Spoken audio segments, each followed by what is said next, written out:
Welcome to Remembering Our Spirits from the book Around the Year with Emmett Fox, April 8th, 2023.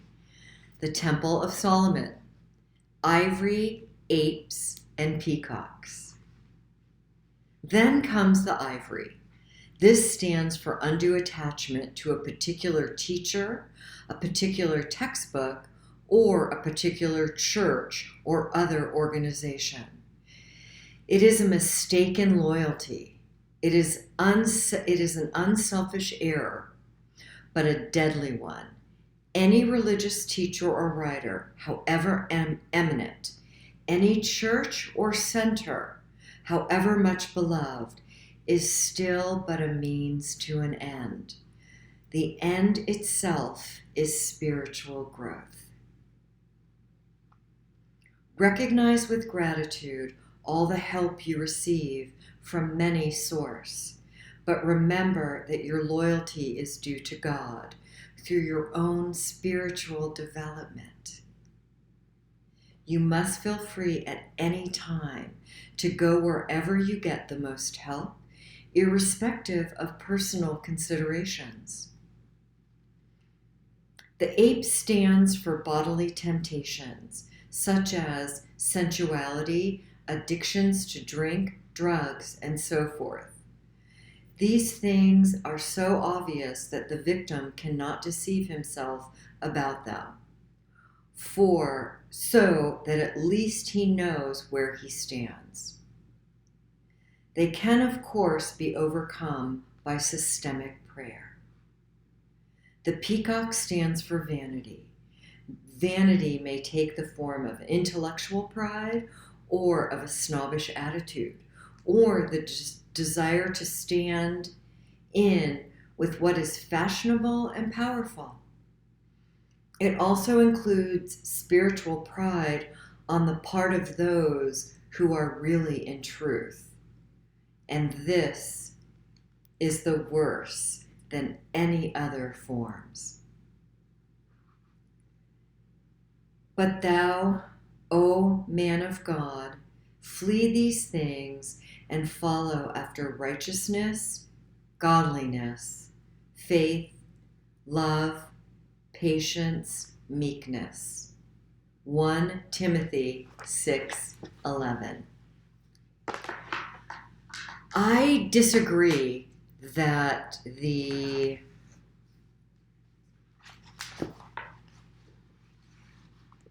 ape part, the bodily temptations of sensuality and addiction to drink and drugs and so forth are so obvious.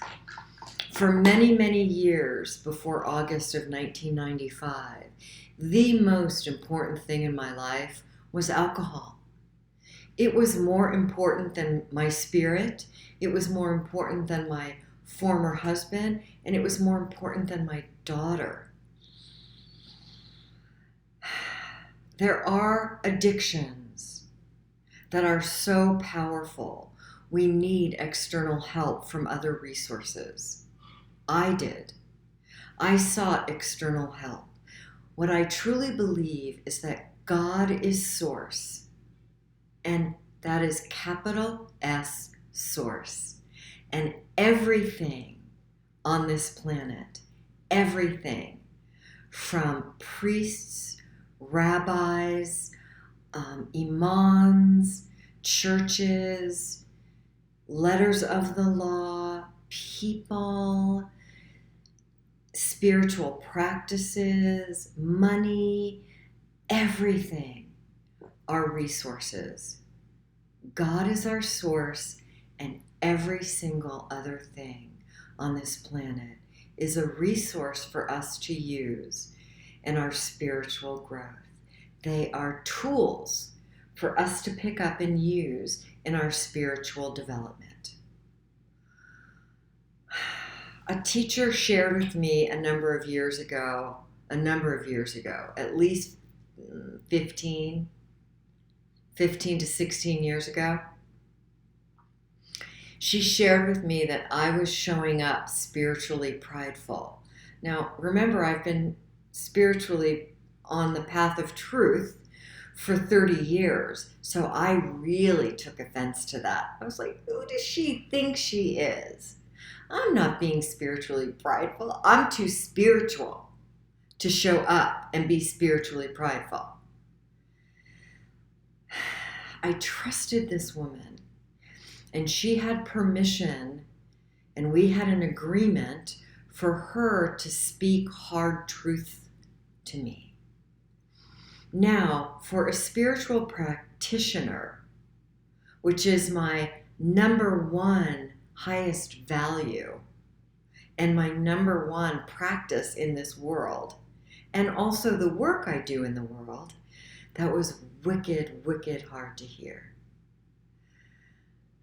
I really gave it some contemplative thought, and I invited Spirit into what she said, and I asked Spirit to reveal the truth to me. And sure enough, I was showing up spiritually prideful.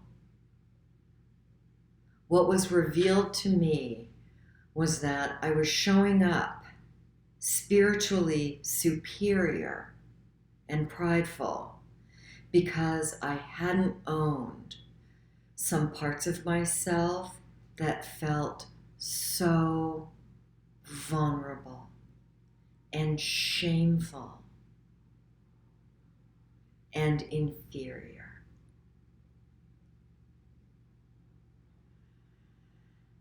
Owning those parts of ourselves that feel vulnerable, shameful, and inferior is a hard pill to swallow. And yet, it is where true freedom within ourselves and true conscious contact with God is, in my experience. Brené Brown says, belonging, true belongingness, is a spiritual practice. That's my experience. I have parts of myself that feel inferior, vulnerable, and shameful. And no one gets to take responsibility for those or talk about them except me. Those are mine. I take care of those parts of myself. I own those parts of myself. And they, like Brené says, are in the arena with me. Thanks for listening. Take the best for you and leave the rest. Have a blessed day.